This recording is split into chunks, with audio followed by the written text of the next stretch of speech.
സുജയ പറയരുതെന്ന് ഞാൻ ആഗ്രഹിക്കുന്ന ഒരു കാര്യമുണ്ട്. ഒരു ഒരു ഒരു മീഡിയ പീസ്, ഒരു സിനിമ ഒരു മീഡിയ ആണല്ലോ, അത് വെട്ടിയിരിക്കും എന്ന് താങ്കൾ പറയുന്നതിൽ എനിക്ക് വിഷമമുണ്ട്. താങ്കളുടെ വിഷമം അവിടെ ഇരുന്നോട്ടെ, എനിക്ക് വിഷമമില്ല അങ്ങനെ പറയുന്നത്. ഡോക്ടർ അരുൺ, വെട്ടിയ പടം ബുധനാഴ്ച തിയേറ്ററിൽ കാണാൻ താങ്കൾ കാത്തിരുന്നു. താങ്കൾ പറയുന്നത് പോലെ വെട്ടിയിരിക്കും.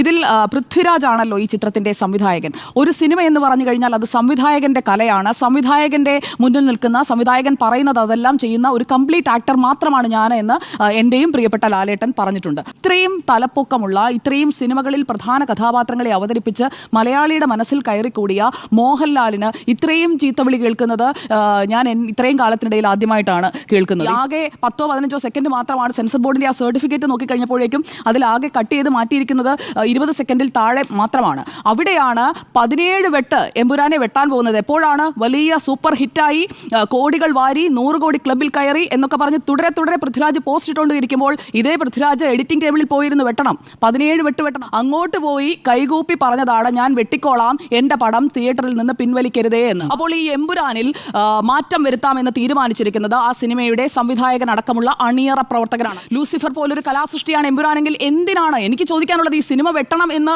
അങ്ങോട്ട് പോയി ആരും ആവശ്യപ്പെട്ടിട്ടില്ല. ലൂസിഫർ പോലെയുള്ള ഒരു കലാസൃഷ്ടിയാണെങ്കിൽ വോളണ്ടറി മോഡിഫിക്കേഷന് എന്തിനാണ് ഈ ടീം പ്രപ്പോസ് ചെയ്തിരിക്കുന്നത്?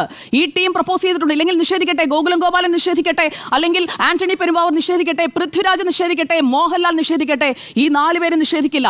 മാധ്യമത്തിൽ വാർത്ത വന്നു കഴിഞ്ഞാൽ മാത്രമേ ഇത് നമുക്ക് ആധികാരികമായി വെട്ടിക്കഴിഞ്ഞു, ഇതാ വെട്ടിയ പടം ഇതാ എന്ന് പറയുന്നത് തിയേറ്ററിൽ വരുമ്പോൾ മാത്രമാണല്ലോ അതിന്റെ പൂർണ്ണരൂപമായി മാറുക. ഇപ്പോൾ കണ്ടുകൊണ്ടിരിക്കുന്ന ഈ സിനിമയിൽ വോളണ്ടറി മോഡിഫിക്കേഷൻ വരുത്താം എന്ന് അണിയറ പ്രവർത്തകർ തന്നെ വന്ന് നിർദ്ദേശിച്ചിരിക്കുകയാണ്. അപ്പോൾ സിനിമാ ലോകത്ത് ചവറ്റുകുട്ടയിലേക്ക് വീഴാതിരിക്കാൻ ഇത് ചെയ്തേ തീരൂ എന്ന ഒരു തീരുമാനത്തിലേക്ക് എന്തുകൊണ്ട് മോഹൻലാൽ എത്തിയെന്നുള്ളത് അദ്ദേഹമാണ് വിശദീകരിക്കേണ്ടത്. മോഹൻലാലുമായി അടുത്ത വൃത്തങ്ങൾ എന്ന് പറഞ്ഞ് ഇഷ്ടംപോലെ വാർത്തകൾ വരുന്നുണ്ടല്ലോ. ആ അടുത്ത വൃത്തങ്ങളിലൂടെ മോഹൻലാൽ പുറത്തേക്ക് വിടുന്ന മെസ്സേജ് എന്താണ്? അദ്ദേഹം സിനിമ പ്രിവ്യൂവിന് പോലും കണ്ടിട്ടില്ല.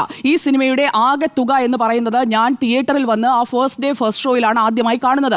ഗോകുലം ഗോപാലൻ നമുക്കറിയാം, സ്വാഭാവികമായും അദ്ദേഹം അവസാന ഘട്ടത്തിലാണ് ഇതിലേക്ക്, ഈ സിനിമയുടെ നിർമ്മാണത്തിലേക്ക് വന്നത്. ആ നിർമ്മാണം അദ്ദേഹം ഏറ്റെടുക്കാൻ കാരണം മോഹൻലാൽ എന്ന വ്യക്തിയോടുള്ള ആ ഒരു ഇഷ്ടം കൊണ്ട് മാത്രമാണ്, അല്ലാതെ മറ്റൊരു ഘടകവും അതിലില്ല. മോഹൻലാൽ എന്ന വ്യക്തിക്ക് അവസാനം ഈ ലൈക്ക പ്രൊഡക്ഷൻസ് പിന്മാറുമ്പോൾ ഈ പടത്തിന് ഒരു തട്ടുകേട് ഉണ്ടാകാതിരിക്കാൻ തന്നെയാണ് ഗോകുലം ഗോപാലൻ ആ റിസ്ക് എടുത്തുകൊണ്ട് ആ സിനിമ അവസാന നിമിഷം പ്രൊഡക്ഷനിലേക്ക് എത്തിച്ചത്. ആ സിനിമ അത്ര നല്ലൊരു കലാസൃഷ്ടിയാകും എന്നുള്ള ഒരു ആത്മവിശ്വാസത്തോടെയാണ് നമ്മൾ കാത്തിരുന്നത്. ആ സിനിമ ഞാൻ കണ്ടിട്ടില്ല എന്നത് ഞാൻ ആവർത്തിക്കുകയാണ്. അതൊരു നല്ല കലാസൃഷ്ടി ആയിരിക്കും. പൃഥ്വിരാജ് എന്ന സംവിധായകന് നല്ല പൊട്ടൻഷ്യൽ ഉള്ള സംവിധായകനാണ് എന്ന് പ്രൂവ് ചെയ്തതാണ്. അപ്പോൾ അത് നല്ലൊരു കലാസൃഷ്ടിയായിരിക്കും. ഇവിടുത്തെ വിവാദങ്ങളെ കുറിച്ചാണ് നമ്മൾ പറഞ്ഞു വരുന്നത്.